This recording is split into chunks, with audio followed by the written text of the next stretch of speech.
am trying to do the introduction, and this is what we're getting. Hey everyone, Korean Language Learning Cat is back. I know it's been a hot minute. For anyone who doesn't know, we have recently moved from Korea to Colorado, and we're about a month and a half after the actual move, which means I basically have no books or free time because we're getting this house set up. But I wanted to talk about how I prioritized which books I brought with me, how I'm bringing them with me, and why I chose those specific books. So first off, there's 3 ways to bring your stuff with you on an international move. You can bring them with you on the airplane. So we brought, our essential clothing, our dogs, and a lot of other things that we were going to need immediately to get our house set up and to live our life. That does not include Korean language learning books. To be fair, I haven't had much time to do language learning or studying until basically now.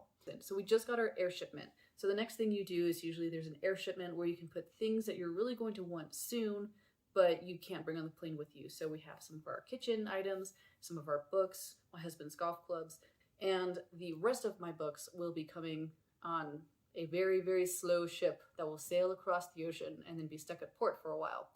I don't know when that's coming. It's probably going to be another month or 2, but until then, I have plenty to keep me busy. So 3 books and workbook that I thought would be the most bang for my buck in the first couple months of me being here. And I'm totally might be buying more books while I wait, but we'll get there when we get there. So first of all, Talk to Me in Korean Level 4. Now, I actually finished this textbook, I think back in 2020. It's all blurring together at this point. But the reason why I wanted to bring this textbook is I was reviewing this when we were getting close to packing up our stuff. So I kept the actual textbook and I actually bought the workbook so that I would have this handy for review. I'm going to be honest, I am a bit of a fan of Talk to Me in Korean, mostly because when I first started studying Korean back in 2012, before I even went to Korea, this is when I had found out I was going, I used the Talk to Me in Korean website and I worked through levels 1 and 2 before I even got to Korea, just so I'd have a foundation to work off of. Anyway, so I'm excited to work my way through this again, just to refresh myself, because I'm going to be honest, when we moved from Seoul to Pyeongtaek back in like 2019, oh gosh, I moved from an office where I would spend time in a English-speaking environment and then time in a Korean-speaking environment on a regular basis. My office down in Pyeongtaek was much more English-speaking focused. So I mostly spoke Korean at home with Jiyoung, with some of my Korean friends, but I didn't see them that much in 2020 for obvious reasons. So my breadth of vocabulary really got narrowed down in the past 2 years when it came to production, but also when it came to reading, just because I was in so much more of a isolated environment. And that's why I'm really happy to be working my way through this book. This is a nice book. It goes through news in Korean and it covers a really broad range of topics that are presented in a nicely curated way to read without any assistance, read with some assistance for key vocabulary words and grammatical points, and then there's like a full translation.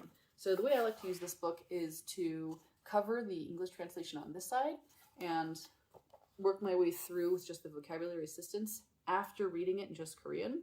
And then I'll uncover this side that has the English and just see where some of the nuances in translation were so that I can get a better idea of like, okay, this is how I can kind of focus on my reading a little bit better.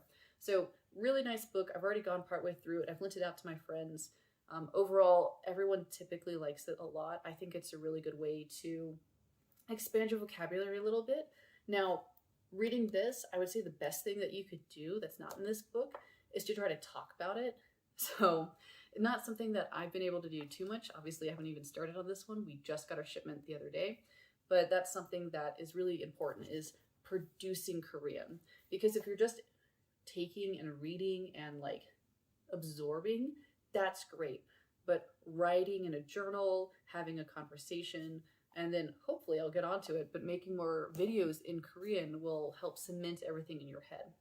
And so I know that producing Korean can be very nerve-wracking for some people because there's always the, what if I make a mistake? Everyone makes mistakes. I mean, I've been speaking English this entire video. I'm a native English speaker. I've made plenty of grammatical pronunciation errors, like word choice errors, but that's how normal speech is. So I can guarantee you, out in Korea, there are mistakes you should not make, but no one expects you to be 100% perfect 100% of the time, like especially as a student of Korean. So this book, I have looked at this book a little bit. I haven't really worked my way through it too much, but I really like it. I flipped to chapter 38 because this one's really easy. Here's what a lot of people, including myself, have said in Korean. 뭐 생각해요? 뭐? Because it's what are you thinking, right? What? However, the correct way to say it in Korean is 어떻게 생각해요? I mean, it's not that different. It's still an interrogative, but it's more natural in Korean. Like, 뭐 생각해요? If you say that, probably people will understand you just fine, but it's gonna be a little bit weird. So this is a really nice book because I feel like it lays out a lot of those in a way that's really easy to understand. So that's why that was my number 4. Those are my books that I got and brought with me, so hopefully they work out. I have a ton more coming, so I do hope to sit down and review those and kind of show you what's been the most useful and what hasn't suited me as a learner, because there are some books that have their shortcomings, but I would say that a lot of the time it's finding what matches your particular learning needs and your style is really what's key to look for. So I'm really excited that Korea is opening back up, and I hope that folk who are getting ready for a study abroad or thinking about it are, feeling positive. I highly recommend doing some study ahead of time, but I wouldn't sweat it too much. The best learning is on the ground. So if you have any questions about studying abroad in Korea, I'm still involved in a lot of communities, and I will happily help out as much as I can. So hopefully everyone's having a good time. Stay safe. We'll see you next time. Bye. I just got to give a shout out to the world's best temporary tripod, the standard shop vac. Good job.